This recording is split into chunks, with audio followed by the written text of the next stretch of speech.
अगर गृह विभाग सम्राट चौधरी जी को दिया गया तो जेडीयू को फाइनेंस और कॉमर्शियल टैक्सेस जैसे महत्वपूर्ण विभाग भी मिले।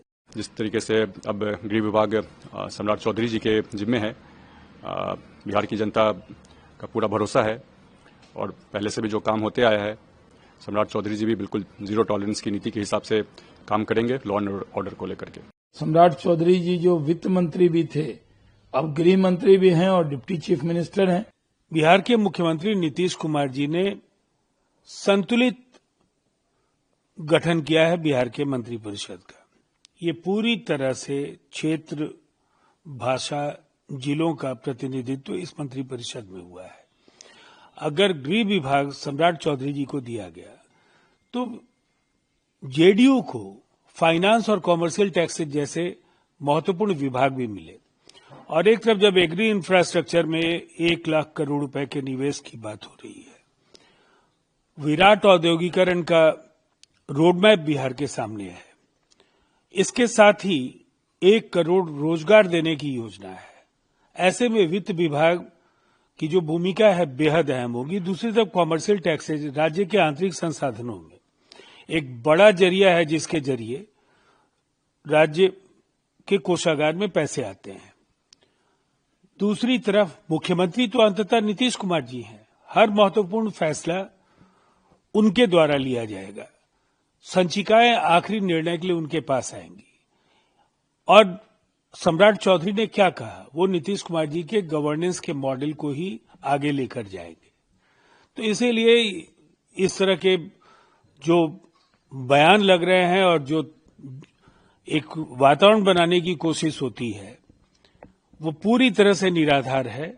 जो लक्ष्य हमने निर्धारित किया है हम हासिल करेंगे और सर्वश्रेष्ठ प्रदर्शन 5 वर्षों में जनता दल यूनाइटेड और राष्ट्रीय जनतांत्रिक गठबंधन करे। ये नीतीश कुमार जी का संकल्प है कि आने वाले 5 वर्षों में बिहार देश के 10 समृद्ध राज्यों की पात में खड़ा हो सके। पहले से भी नीतीश कुमार जी के नेतृत्व में जो सरकार चल रही है, जीरो टॉलरेंस की नीति रही है अपराध के प्रति, लॉ एंड ऑर्डर के प्रति। 2005 से पहले की जो स्थिति थी उसमें कानून व्यवस्था में जमीन आसमान का फर्क आया। आज कानून का राज है। जिस तरीके से अब गृह विभाग सम्राट चौधरी जी के जिम्मे है, बिहार की जनता का पूरा भरोसा है और पहले से भी जो काम होते आया है, सम्राट चौधरी जी भी बिल्कुल जीरो टॉलरेंस की नीति के हिसाब से काम करेंगे लॉ एंड ऑर्डर को लेकर के। बिहार में लॉ एंड ऑर्डर मेंटेन रहेगा। अपराधी जो भी अगर गलत करते हैं, कुछ उल्टा-सीधा करते हैं तो उनको कार्रवाई। बिल्कुल बिल्कुल, इस पे कोई सवाल नहीं है। बिल्कुल अपराधियों को अपराध छोड़ना होगा, सही रास्ते पे आना होगा। जीरो टॉलरेंस की नीति रहेगी सरकार की और सरकार बिल्कुल लॉ एंड ऑर्डर के मामले में सख्ती से पेश आएगी। बिहार में नीतीश कुमार जी के नेतृत्व में सरकार बनी है और भारतीय जनता पार्टी के पास कई विभाग इस बार बीजेपी कोटे में आए हैं। गृह विभाग भी हमारे कोटे में आए हैं और सम्राट चौधरी जी जो वित्त मंत्री भी थे, अब गृह मंत्री भी हैं और डिप्टी चीफ मिनिस्टर हैं, विधानमंडल दल के नेता हैं, उनको ये विभाग मिला है। बिहार के अंदर जो कानून का राज है, सुशासन है, वो स्थापित है, उसको और मजबूती से स्थापित किया जाएगा। सम्राट चौधरी एक बेहतरीन नेता हैं और गृह मंत्री के तौर पर बिहार के वो अच्छा काम करेंगे, ऐसा विश्वास है। सामाजिक राजनीतिक जीवन में रहते हुए मैं इतना बात समझता हूं कि ये मुख्यमंत्री का प्रीरोगेटिव होता है कि कौन सा विभाग किसको दिया जाए। और जब उन लोगों ने तय किया है और बीजेपी बड़ी पार्टी है तो दिया है, अच्छा है। हम उनको शुभकामनाएं देते हैं और उम्मीद करते हैं कि बिहार में जिस तरह से गुंडा राज स्थापित हुआ है पिछले कई सालों से, उसमें सुधार आएगा। सर, आपकी पार्टी के कुछ कार्यकर्ता हैं जो कि चुनाव के जैसे ही रिजल्ट आया उसके बाद उनकी नाराजगी अलग अलग नेताओं के प्रति बनी हुई है। एक वीडियो भी सामने आया जिसमें कुछ लोग नाराजगी व्यक्त कर रहे हैं, कुछ लोगों का नाम भी उसमें ले रहे हैं।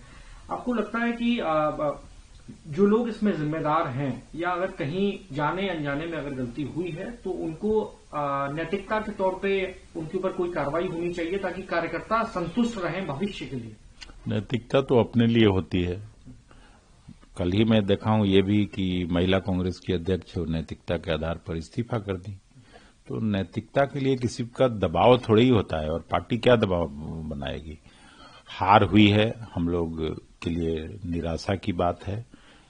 इसका हम लोग इंस्पेक्शन करेंगे खुद भी, किन कारणों से हार हुआ, और मुझे लगता है कि जो कांग्रेस का लीडरशिप है उसको गंभीरता से देख रही है।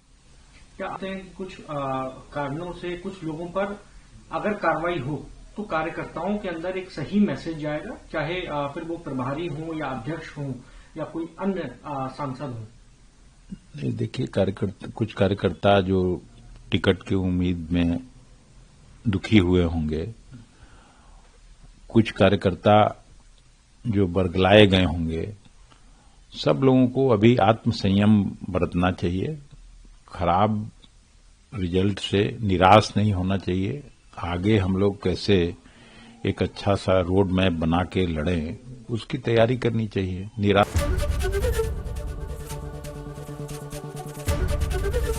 एबीपी गंगा, खबर आपकी, जुबान आपकी।